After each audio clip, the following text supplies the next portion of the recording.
Te alabamos, Dios, por tu gracia, por tu misericordia hacia nosotros. Ahora, Señor, venimos ante tu palabra, reconociendo, Señor, que tu palabra es inspirada y es útil para cada uno de los que estamos aquí, Señor. Señor, sabemos que este pasaje puede ser un poco confrontativo para nosotros, Señor, pero es tu palabra, Señor, y tu palabra es necesaria para nosotros, Señor. Necesitamos todo el consejo de ella. Así que abre el corazón de tu iglesia, abre el corazón de cada uno de mis hermanos para recibir tu palabra con gozo, Señor. Y ayúdame a mí como predicador en el día de hoy a no desviarme ni izquierda ni derecha, Señor. Ayuda a mi debilidad y que sea tu Espíritu Santo ungiendo mis labios, Señor, y aplicando tu palabra a tu pueblo. Así que, Señor, te damos a ti toda la gloria porque solo tú la mereces, Señor. En el nombre de Jesús. Amén.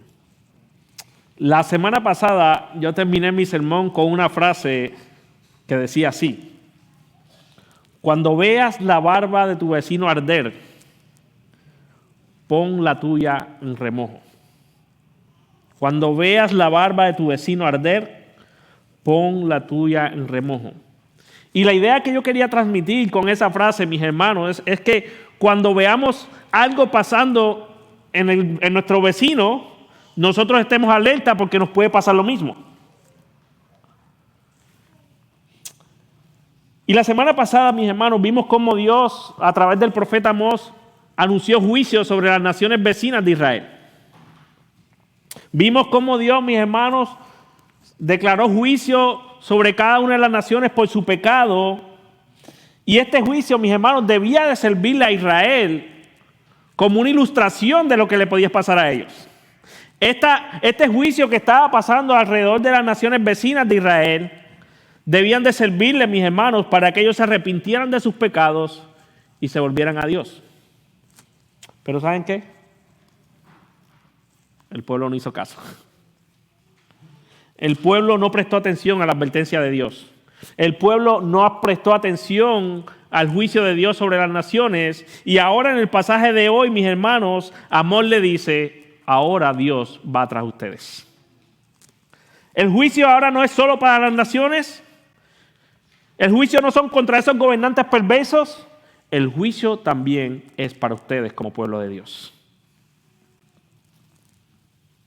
Es por eso que he titulado, mis hermanos, este sermón: las consecuencias de abandonar al Dios de la palabra. Las consecuencias de abandonar al Dios de la palabra. Y yo sé que hoy no van a haber muchos amenes. Pero la idea que yo quiero convencerles, mis hermanos, a través de este pasaje es la siguiente. El argumento que yo quiero defender en este pasaje es el siguiente, mis hermanos.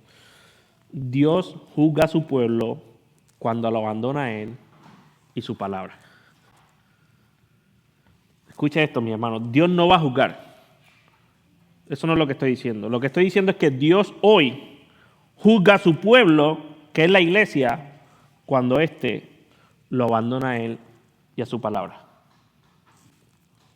Ahora, ¿de dónde tú sacas eso, pastor? Ya Cristo murió por nosotros. Ya no hay juicio sobre nosotros. Bueno, vamos a ver en el pasaje de hoy, mis hermanos. ¿Qué evidencias vemos en este pasaje que muestran que el pueblo había abandonado su palabra y habían abandonado a Dios? La primera evidencia que vemos, mis hermanos, es como si fuera un pequeño paréntesis, del versículos 4 al 5, donde Amós, mis hermanos, declara un juicio sobre Judá. Aunque el libro de Amós, mis hermanos, está enfocado en el reino del norte, Amós se toma el tiempo para decir: oye, ni Judá se va a salvar de este juicio. Miren el versículo 4. Así dice el Señor: por 3 transgresiones de Judá y por 4 no revocaré su castigo. Y la semana pasada vimos, mis hermanos, que esta frase que se repite 2 veces en este pasaje no es un cálculo matemático. No es 2 más 1, ni 3 por 1, ni 3 por 4. No. Lo que Amós está diciendo, mis hermanos, es que el pecado del pueblo ha sido tanto que colmaron a Dios y que ya Dios tenía que ejecutar juicio sobre ellos, mis hermanos. Era tanto que nadie en el pueblo se iba a salvar. Ahora, ¿cuál es la primera evidencia? Bueno, Judá, ¿qué hizo? Abandonó la ley y los estatutos de Dios. Abandonó la ley y los estatutos de Dios. Amós comienza con el reino sur, mis hermanos. Versículo 4b. Porque desecharon la ley del Señor. Ahora, esta palabra desechar, hermanos, en el hebreo, es la idea de que aborrecieron la ley, es la idea de que menospreciaron, es la idea de que tuvieron en poco la ley, mis hermanos, la Torá. En otras palabras, la palabra de Dios. Todo lo que el Señor le había revelado a ellos, todo lo que el Señor le había ordenado. Pero no solo, mis hermanos, la rechazaron ni aborrecieron la palabra del Señor, dice que tampoco guardaron sus estatutos. O sea, no pusieron en práctica lo que Dios le había ordenado. No obedecieron lo que Dios le había ordenado, mis hermanos. ¿Y esto a qué los llevó?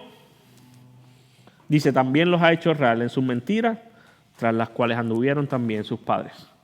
O sea, ellos cayeron, mis hermanos, en los mismos pecados que cayeron sus antepasados. Idolatría. ¿Qué más? Inmoralidad sexual. Queja contra el Señor, etcétera, etcétera, etcétera, etcétera. ¿Y qué trajo eso, mis hermanos? A Judá, que era el pueblo de Dios, de donde iba a salir Cristo, mi hermano, el Mesías. Versículo 5. Enviaré pues fuego sobre Judá y consumirá todos los palacios de Jerusalén. Hermano, Dios les declaró un juicio a Judá por abandonarlo a él y su palabra.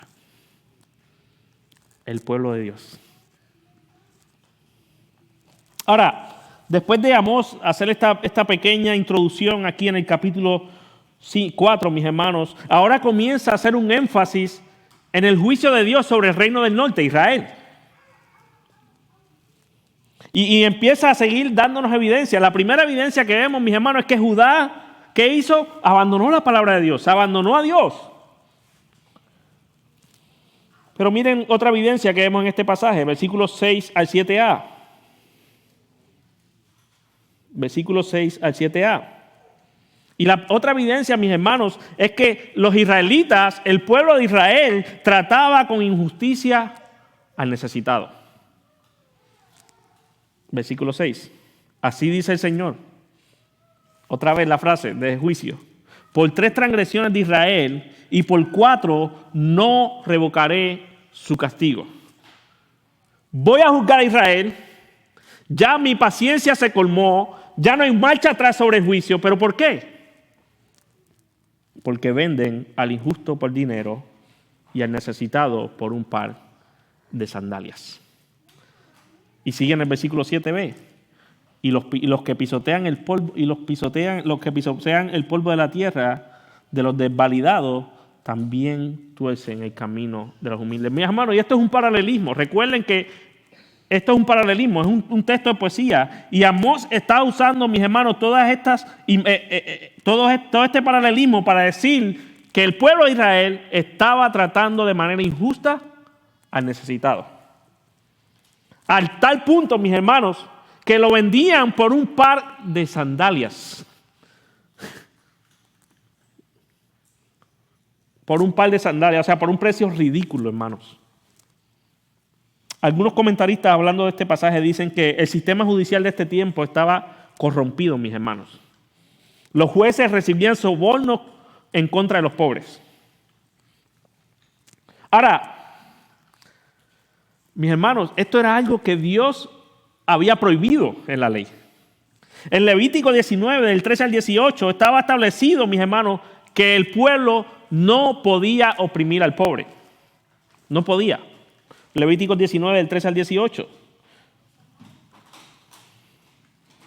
De hecho, en Éxodo también en la ley que el pastor les predicó en la serie de Éxodo, También estaba establecido, mis hermanos, que no se podía hacer acepción de personas ni sobornos en contra de los pobres. No se podía oprimir al pobre, según la ley. Al contrario, mis hermanos, el pueblo lo que tenía que hacer era extenderle la mano y servirles. Y eso lo vemos en Deuteronomio capítulo 15, versículo 11. Dios les ordena al pueblo, mis hermanos, darle la mano a los necesitados, darle la mano al pobre, ayudarlos, debían servirle, mis hermanos. Ellos debían de estar amando al prójimo como a sí mismo. Y Pablo nos estuvo predicando en Santiago, mis hermanos, sobre esas obras de amor que nosotros tenemos que hacer como iglesia. Sin embargo, a pesar de que ellos sabían todo eso, mis hermanos, a pesar de que ellos eran el pueblo de Dios que debían vivir diferente a todas las naciones, ¿sabes qué decidieron hacer? Oprimir al pobre, tratarlos de manera injusta. Y yo no estoy aquí predicando de justicia social, mis hermanos. Yo aquí estoy predicando la Biblia. Hermanos, la manera en que nosotros tratamos a los demás refleja cómo nosotros estamos respondiendo a Dios y su palabra. La manera en que tú tratas a los demás, mis hermanos, la manera en que tú tratas a los pobres, a los necesitados, refleja mucho de cómo tú te estás acercando a Dios y a su palabra. Refleja mucho si tú estás abandonando a Dios y abandonando su palabra. Porque alguien que atesora la palabra de Dios, alguien que atesora a Dios como su Señor y Salvador, trata con justicia al pobre y al oprimido. Hermanos, cuando tú y yo nos ponemos por encima de los demás, cuando tú y yo solo pensamos en nosotros, en nuestra agenda, mis hermanos, cuando vivimos de manera egoísta y no velamos por otros, mis hermanos, estamos abandonando a Dios y a su palabra. Estamos abandonando a Dios y su palabra, hermanos. Cuando nosotros hacemos como esta gente que hacían lo necesario para su reino, para su gloria, para su beneficio, hacían lo que fuera en contra del pobre, mis hermanos, cuando tú y yo hacemos eso, cuando tú y yo hacemos lo que sea necesario para recibir algún beneficio personal, estamos abandonando a Dios y su palabra. ¿Cuál es tu trato hacia los demás?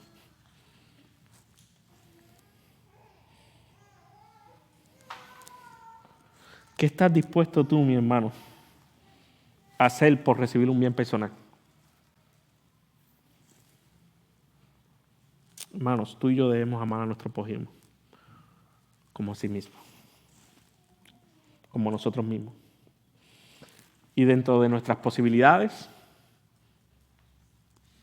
extender las manos a aquellos que sufren y están pasando necesidad. El pueblo de Israel, mis hermanos, estaba oprimiendo al necesitado. Estaba tratando de manera injusta. Pero hay otra evidencia que nos muestra este pasaje. Hay una tercera evidencia.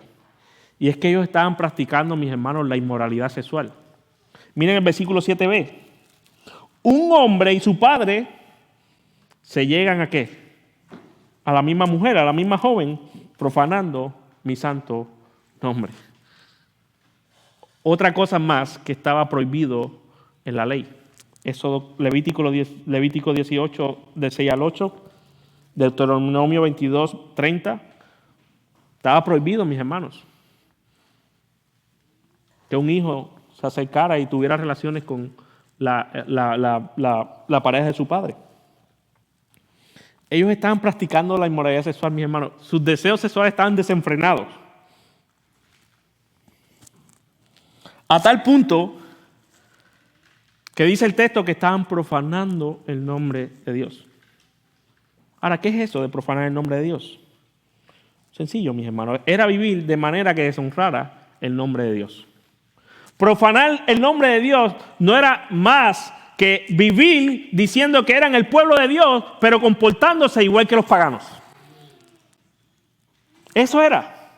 En otras palabras, mis hermanos, ellos estaban manchando el nombre de Dios con sus prácticas, tratando mal al injusto, al pobre, practicando la inmoralidad sexual y muchas otras cosas que vamos a seguir viendo en el texto de hoy. Y ellos decían ser El pueblo de Dios. El pueblo de Dios, mis hermanos, que fueron escogidos para vivir como una nación santa, para ser real sacerdocio, para comportarse diferente, estaba viviendo igual que todas las naciones paganas a su alrededor. ¿No les parece algo parecido hoy en algunas iglesias y en medio nuestro? Por esto, mis hermanos, Dios le declara juicio a través del profeta. Hermanos, Dios no tolera, escucha esto, Dios no tolera la inmoralidad sexual. De hecho, capítulo 5, si no me equivoco, cuando Pablo llega a aquella iglesia, aquel que se estaba acostando con la madrastra, ¿qué dice? Sáquenlo del medio nuestro. Mis hermanos, como pueblo de Dios, nosotros estamos llamados a vivir vidas santas y separadas para Él en nuestra área sexual. Debemos de estar, como pueblo de Dios, mis hermanos, vivir apartados de la inmoralidad sexual. ¿Qué diría Dios si te evaluara hoy en esa área de ti? ¿Qué diría Dios? ¿Estarías profanando su nombre hoy si Dios te evaluara en esa área? ¿O serías un testimonio al mundo de que eres parte del pueblo de Dios?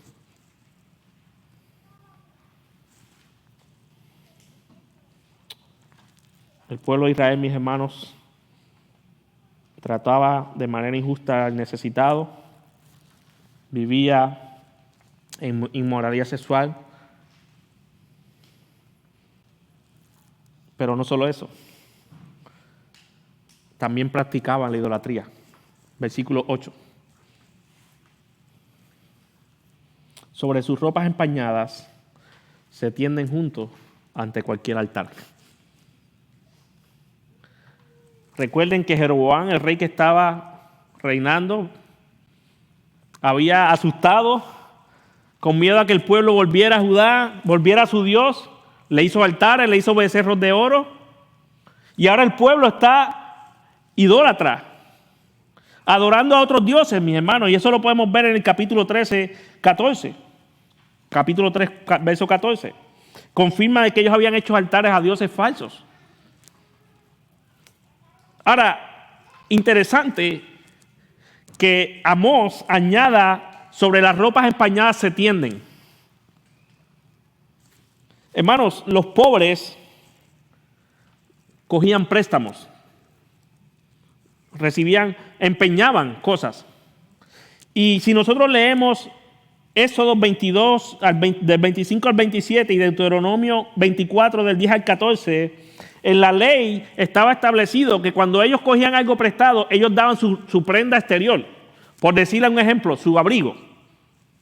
Se lo entregaban a quien le prestaba el dinero y en la tarde el prestamista, quien le prestaba el dinero al pobre, se lo tenía que devolver. Era como una garantía. Y estaba establecido en la ley que quien prestaba que el prestamista tenía que devolverlo porque el pobre en la noche era con eso que se refugiaba. Era con eso que se abrigaba del frío. Y estos bárbaros, el pueblo de Israel, lo que estaba haciendo era, mi hermano, quedándose con esa prenda, quedándose con ese vestido exterior y usándolo para sus ritos hacia otros dioses. Tendiéndose sobre ellos en otros altares que no era el Dios verdadero.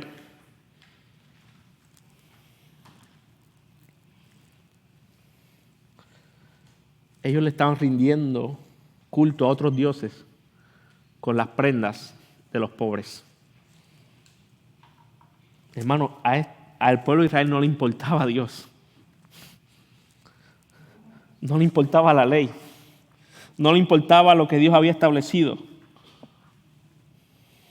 Pero no solo usaban las prendas de los pobres a quienes les prestaban. Miren el versículo 8b. Y el vino de los que habían sido multados lo beben en la casa de Dios. Esta gente, mis hermanos, sobornaban a los pobres y al necesitado y con ese dinero compraban el vino para adorar a sus dioses. Con ese dinero, ellos llevaban su ofrenda al altar.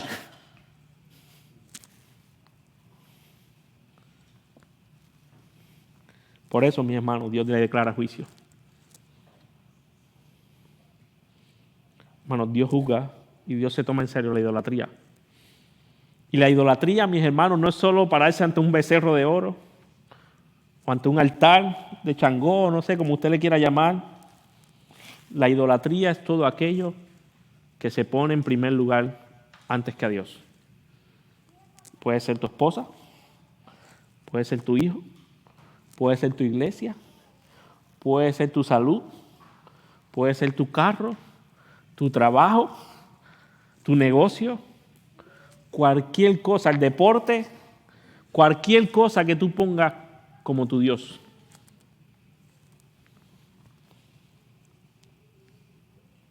Pero hay también una advertencia en este pasaje, mi hermano. Y es que nosotros podemos estar aquí como cristianos consiguiendo recursos de manera injusta, oprimiendo a otros, oprimiendo a nuestros compañeros de trabajo, robando nuestras compañías, abusando de a quienes contratamos, y venir aquí el domingo con su sobrecito a traer su ofrenda. O usando esos recursos para cualquier otra parte de la obra de Dios aquí en la iglesia. Eso no glorifica a Dios, mis hermanos. Ellos estaban llevando sus recursos, oprimiendo a otros. Esto era una supuesta adoración para ellos. Pero Dios les dice, voy a juzgar por eso. Pero hay una quinta evidencia, mis hermanos, en este pasaje, versículos 9 al 12. Y es que ellos le dieron de beber vino a los nazarenos y rechazaron a los profetas. Ahora, mis hermanos, es interesante, porque ahora Amós, del versículo 9 en adelante, comienza a hacerle un recordatorio al pueblo.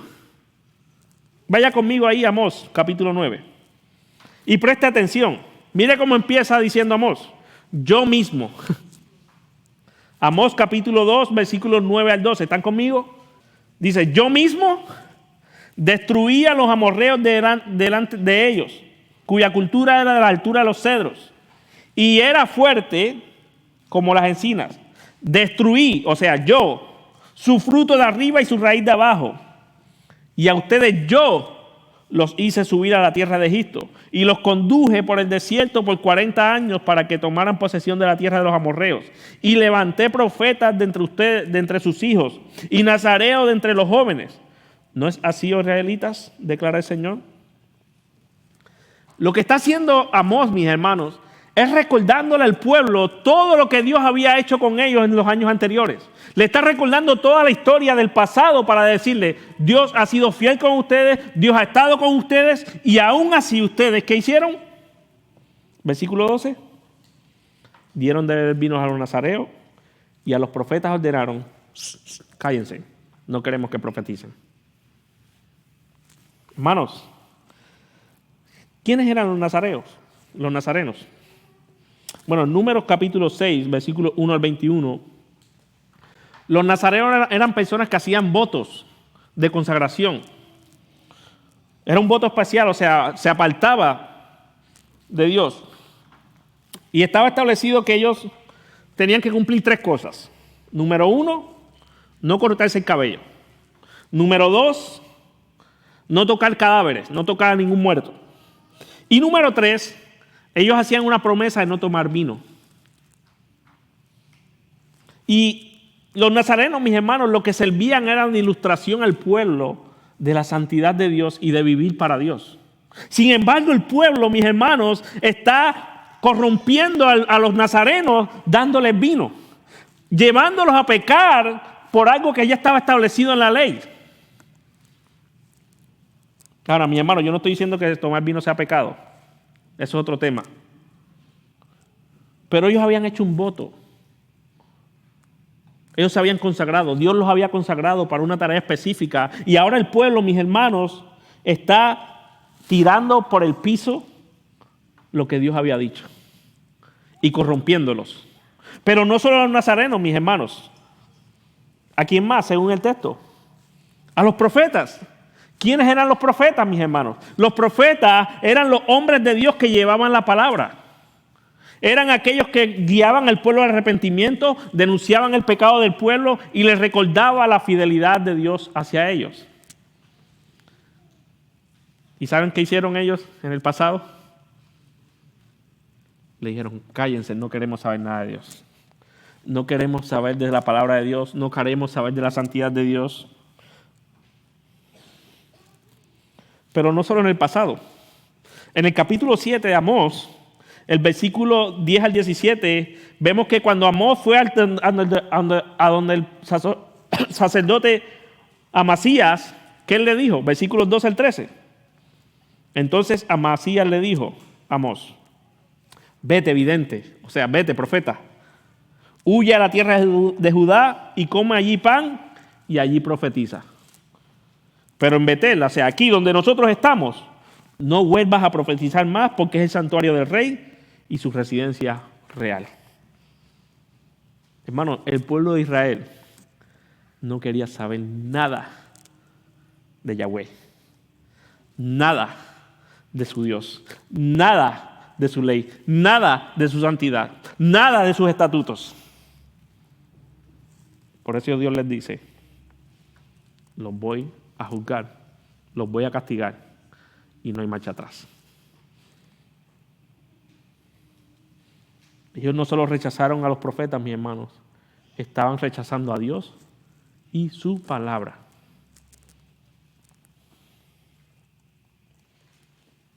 Y hoy en día, mis hermanos, pasa lo mismo. Hoy en día, mis hermanos, de cierta manera los pastores y quienes predicamos somos profetas de Dios. Porque estamos predicando su palabra. Estamos llamando a la iglesia, al pueblo de Dios a arrepentirse. Estamos recordando las promesas de Dios, mis hermanos. Pero hoy en día, mis hermanos, hay muchos que cuando predican fiel, ¿saben qué dicen? No queremos escucharlos. No queremos escucharlos. Y eso fue de lo que Pablo habló en su capítulo 4, versículos 6 al 8. Que van a venir tiempos donde no van a soportar la doctrina, mis hermanos. Donde quieren hombres y pastores que le prediquen y lo que hagan es que le rasquen el oído. Y hermanos, eso pasa en otras iglesias, pero puede pasar en medio nuestro. Ahora que estamos predicando Amós, que es un libro duro de juicio, probablemente hay alguno aquí que diga, ay, ¿por qué escogieron Amós? Qué duro ese libro, solo es juicio. Hermanos, esta es la palabra de Dios. Suficiente, inspirada y útil para nosotros, aun cuando solo haya juicio. Puede que tú estés aquí y digas, pastor, predica otro libro de la Biblia, predica otro pasaje, porque Amós está muy duro. No, hermanos.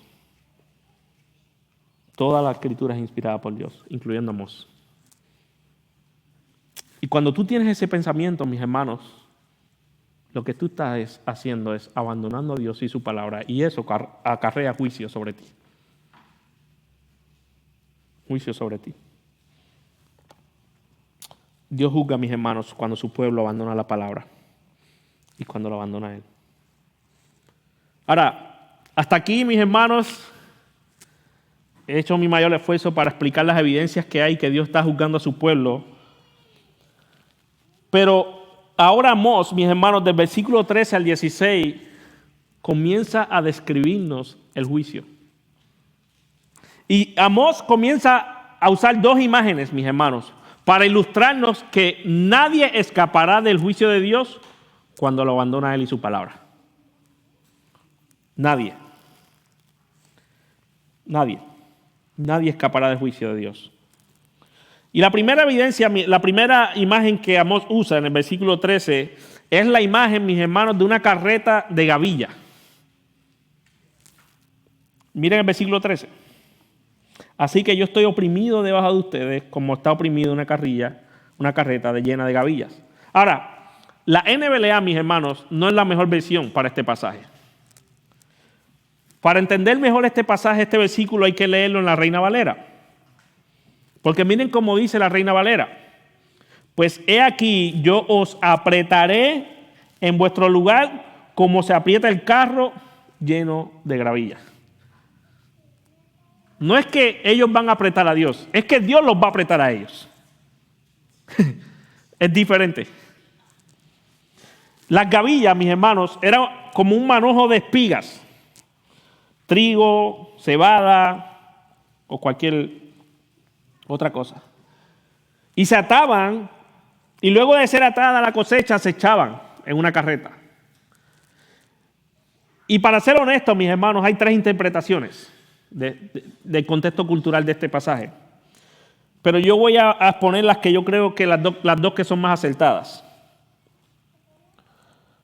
O sea, cuando los agricultores ponían esos moños, los echaban en la carreta, las carretas se usaban, mis hermanos, para transportar esas gavillas, y una de las posiciones es que se llenaban tanto a veces que quedaban oprimidas que no se podían mover o que rugían cuando se movían.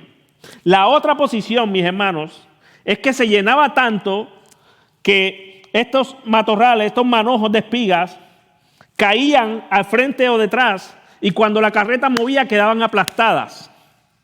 Pero independientemente de cualquiera de las dos posiciones, la idea de Amós es la misma.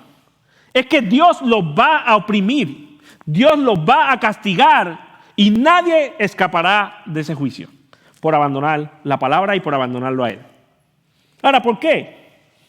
Porque creo que es la interpretación más correcta. Porque la segunda imagen que usa Amós transmite la misma idea. Y es la imagen de un ejército militar de ese tiempo. Miren el versículo 14 y 16 al 16. Hablando del pueblo, dice: la huida le fallará ¿a quién? Al ligero. Y el fuerte fortalecerá su poder. No fortalecerá su poder, perdón. Y dice: y ni el valiente salvará su vida. Dice: y el fuerte no fortalecerá, y el fuerte, vuelve otra vez y se repite, no fortalecerá su poder, ni el valiente salvará su vida. Y miren la otra imagen, el versículo 15. Y el que empuña el arco no resistirá. Y el ligero de pies no escapará, ni el que monta a caballo salvará su vida. Todas estas imágenes, mis hermanos, del ligero, del fuerte, del valiente, del que empuña el arco, del que monta a caballo, no es nada más y otra cosa que el ejército de ese tiempo. Y lo que Amós está diciendo es que ni ellos escaparán. Ni aunque venga un ejército escaparán del juicio de Dios por abandonar su palabra y por abandonarlo a Él. Miren el 16. Aún el más intrépido de entre ellos huirá desnudo en aquel día. Y tú dices: bueno, nadie se va a escapar y ahora este está huyendo. Sí, hermanos, pero escuchen, este que se va desnudo está siendo parte del juicio de Dios también. ¿Saben por qué? Porque Marcos, cuando tú ves en el capítulo 14 también, cuando aquel joven estaba siguiendo a Jesús, que lo apedrearon, ¿cómo salió aquel joven? Desnudo. Hermanos, la desnudez en la Biblia es símbolo de humillación total. Total. Y lo que Amós está haciendo, mis hermanos, es usando estas dos imágenes para que nosotros entendamos, mis hermanos, que cuando alguien abandona a Dios y su palabra, hay juicio, y de ese juicio nadie escapará,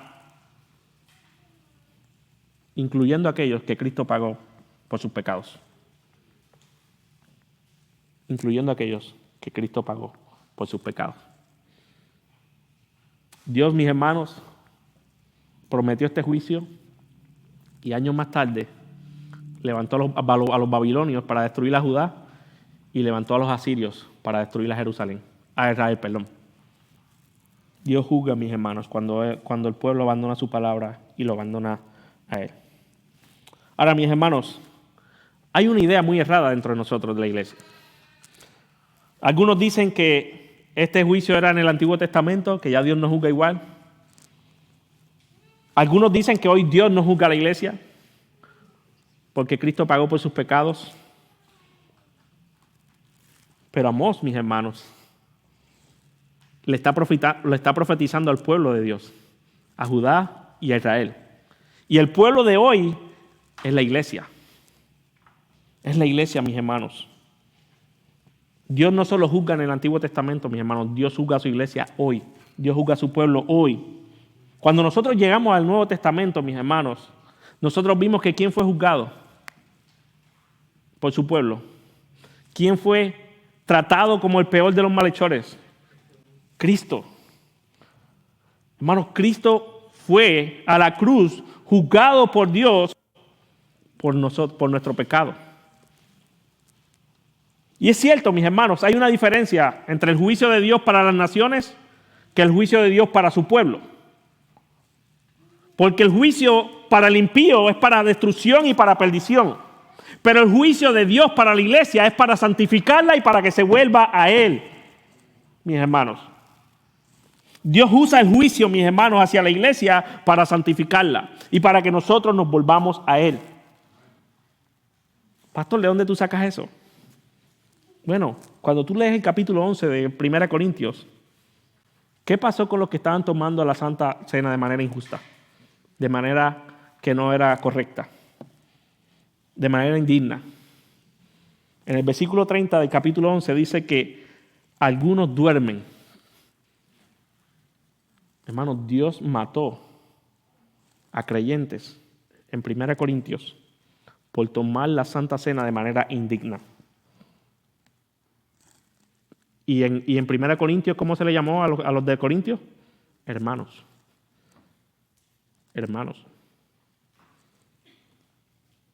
Algunos habían muerto como parte del juicio de Dios para ellos y como advertencia para los otros hermanos que estaban en la iglesia de Corintios.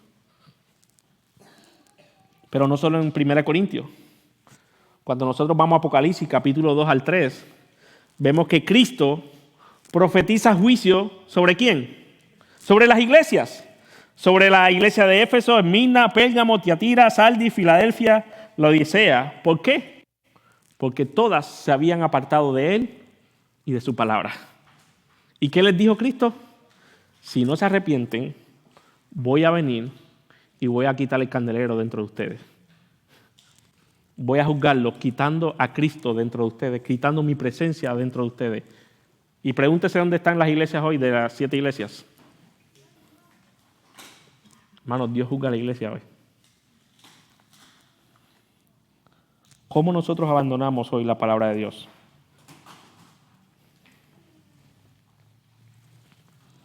¿Sabes cuándo? Cuando queremos vivir con nuestra sabiduría en vez de la sabiduría de Dios. Cuando queremos vivir para nuestros placeres y no para el Señor. Cuando queremos vivir para nuestro pecado y no para Dios. Cuando decidimos creerle al mundo y no creerle a Dios.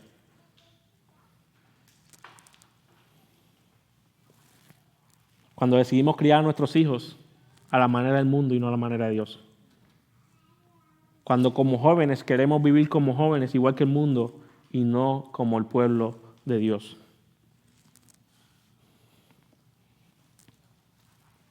Hermanos, Dios santifica a su iglesia a través del juicio. Porque Él al que ama, corrige y disciplina. Y si tú abandonas la palabra de Dios, si tú abandonas a Dios, Él te juzgará. No para perdición, porque tu salvación está anclada a Cristo. Pero el juicio podrá ser tan duro que Él pueda quitarte la vida y llevarte con Él.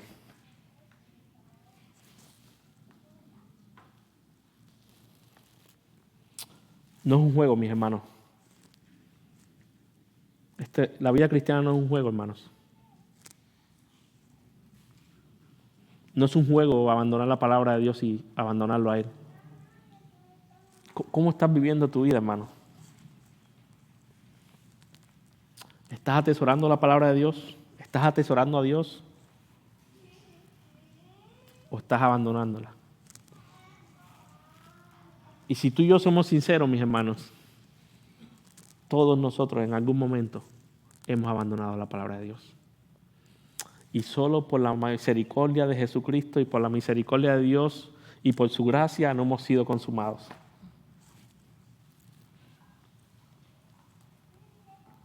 el único, mis hermanos, que nunca abandonó la palabra y vino a cumplirla de manera perfecta fue Jesucristo. Si tú estás aquí hoy, mis hermanos, y tú estás abandonado la palabra de Dios, y tú estás alejado de Dios, yo te ruego que te arrepientas. Porque las consecuencias pueden ser graves. Pueden ser graves, hermano.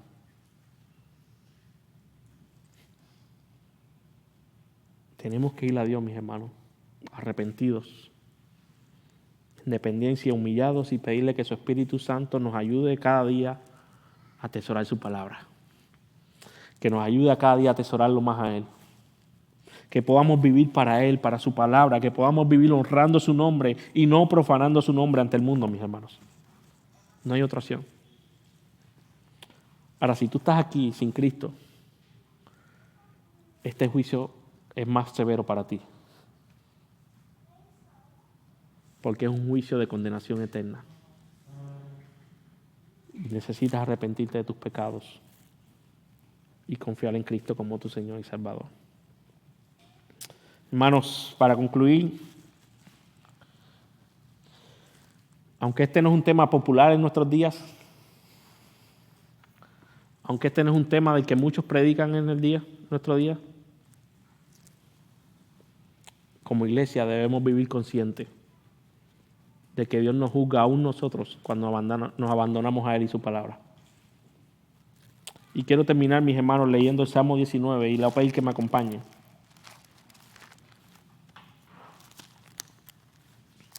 Salmo 119, perdón.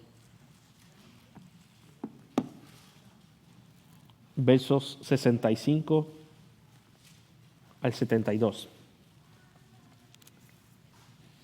Versos 65 al 72.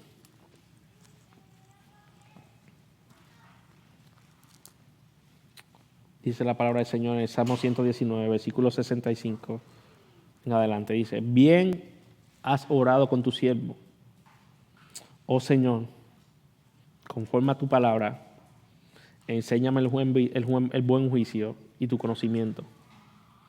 Pues creo en tus mandamientos. Y miren lo que dice el salmista. Antes de que fuera afligido, yo me descarrié. O sea, el salmista lo que está diciendo es, mis hermanos, es que antes de que fuera juzgado por Dios, ¿qué él hizo? Se descarrió de la palabra. Pero él dice, pero ahora, el resultado del juicio de Dios, guardo tu palabra, bueno eres tú y bienhechor, enséñame tus estatutos. Los soberbios han forjado mentira contra mí, pero de todo corazón guardaré tu precepto. Su corazón está cubierto de grasa, pero yo me deleito en tu ley. Bueno es para mí, dice el salmista, ser afligido o ser juzgado, para que aprenda tus estatutos. Mejor es para mí la ley de tu boca que millares de oro y plata. El salmista lo que está diciendo, mis hermanos, es que Dios lo juzgó antes de que él cayera. Y el resultado que trajo esto fue que ahora él puede atesorar mejor la palabra. Vamos a orar. Padre, gracias por tu palabra, porque es útil y es una advertencia siempre para nosotros, Señor. Nos humillamos ante ella y te pedimos perdón por las veces que la hemos abandonado y te hemos abandonado a ti. Te pido, Señor, que hoy tú nos ayudes como tu iglesia, como tu pueblo, a tomarnos en serio, Señor, nuestra vida cristiana. A entender que la vida cristiana no es un juego, Señor, y que coquetear con el mundo, Señor, no te agrada a ti. Oh, Señor, muchas veces hemos profanado tu nombre, muchas veces hemos dado mal testimonio y te pedimos perdón por eso, Señor. Ayúdanos a estar conscientes, Señor, que donde quiera que estemos, Señor, aunque a los ojos humanos nadie entienda nuestro pecado, nadie lo vea, tú sí lo estás viendo, Señor. Y tú nos juzgarás. Tú juzgas a tu iglesia, Señor, porque tú nos amas. Y porque tú nos amas, Señor, tú nos juzgas, nos disciplinas para que no nos persistamos en el pecado, Señor. Pero a veces esa disciplina, ese juicio puede ser doloroso, puede traer grandes consecuencias, Señor. Pero gracias porque no somos consumidos por completo por la obra de Cristo en la cruz, a nuestro favor. Así que, Padre, ayúdanos como iglesia a vivir en santidad y a vivir para ti, Señor. En el nombre de Jesús te lo pedimos. Amén. Dios les bendiga, mis hermanos.